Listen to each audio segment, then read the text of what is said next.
Rowan here. I'm having a flare-up, which for me means I need to be gentle with myself and all of my joints, especially my legs, until it passes. Rob is at his day job. I'm technically also in my day job, but this is my day job. I draw stuff. Sometimes commission work, sometimes not. The dragon I'm drawing here is going to start as Lapis, a character from Mini Dragon Comics by Queen Otaku on Webtoon. Webtoon is also where my comic house Fightdorable lives. And then you'll see the final choice I make at the end to kind of mutate this into a more regular water dragon. Just for me, I guess. In any case, since I'll be doing a lot of work at my drawing desk and my computer today, I thought of some points I'd like to make for anyone new to the world of art creation.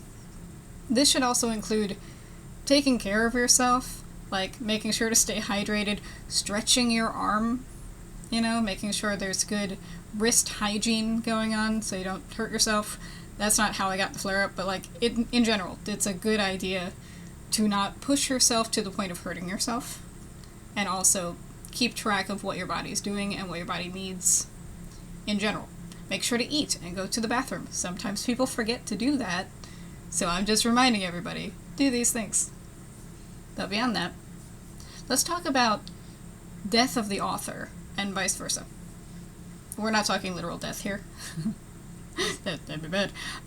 What I'm saying is that when my work goes out into the world, it's to be interpreted by the audience, right? It becomes an inkblot test.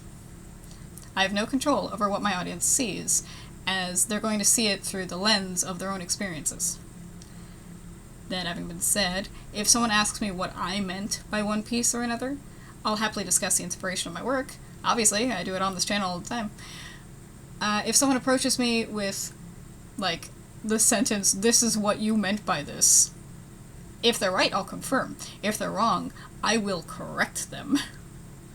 This is because the sentence is, "This is what this work means to me," which, okay, and "This is what your work means to you," are two different statements, and one of them I can counter if it's incorrect. The other one, I can't, right? Because it's subjective. Something can mean something to you, that's fine. Whether I intended that meaning or not, I've decided is irrelevant. And I can have an opinion about someone else's feelings about my work, but ultimately it won't do me much good in either direction. I also have very little control over who sees my work, which means it occasionally reaches people who were never going to like what I do. That's okay too. I'm not going to change anything to fit viewers who accidentally stumbled into my little bubble. They don't want to be here either. Which brings me to the idea of not chasing an audience. I see this a lot. If you're being paid to do artwork for someone, that's obviously a different situation. That's art as a job. Doing a commission of any kinds means you're really there to help someone bring their vision to life, so it's not really about you. But we're talking about work you do for yourself, from your own ideas. Whether it's writing or drawing or composing music. You don't have shareholders, right? You are beholden to no one. Even if you have a Patreon, which I do, by the way, Team Manticore, you could send out polls to your audience of what you could do next. But that's still you making that initial list of what you want to do, and then just allowing others to get into the process with you, which is cool. It's community, right? And if you don't have that situation, you're totally free. It may not feel that way with how social media works these days, but you are. Do what you want, artistically. Try new things. See what works. That's my advice for any budding artist. Do what feels right to you. Make what you want to make. Create the way you want to create, and tell the stories you feel should be told. Don't chase after trends or perceived audiences. If nothing else, you'll get stuck always reaching for the next big thing, or always having to post every single day to get some algorithm god to notice you. And you'll not only be left with corporate soulless nonsense, but chances are pretty good that you'll also burn out. Also, these websites can go away at any point, taking your audience with them. Happens all the time. So it's a good idea to have a portfolio site, maybe even a mailing list for that reason. In any case, do not be beholden to social media. Don't let it trap you.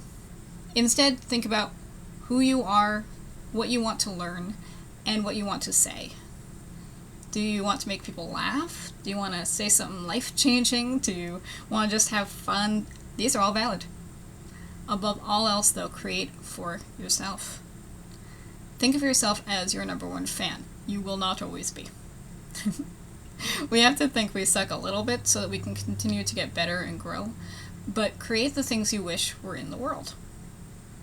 The audience will follow in time. You know what? This is just an aside, but while we're talking about not having to post every single day, not having to push yourself, yada yada, also, don't use AI. Just do not. Not only is it terrible for the environment, it also just makes you kind of a worse person as well as worse artist, because you're not learning anything, you're stealing from other artists, and ultimately it's just not a good practice, and it never looks right. So, don't use AI. I don't respect AI. I don't think that you should either. Just blanket statement. Don't do it. If you can't be bothered to make something, then don't make it. Right? That's a thing you'll see other people say too. If you couldn't be bothered to make something, why should I care about what you put out into the world, right? Make a thing that you want to make. Create what feels right for you. Even if it's not as good as you'd like it to be yet, work on it. Get better. Put things out into the world. Be an actual artist by creating. Even if you're not at the skill level you think you should be at, that's fine. We all start somewhere. I still can't draw ears. Okay, I can draw hands. Ears are hard for me, so I'm working on it. And that's part of what art is, right? You keep growing, you keep changing.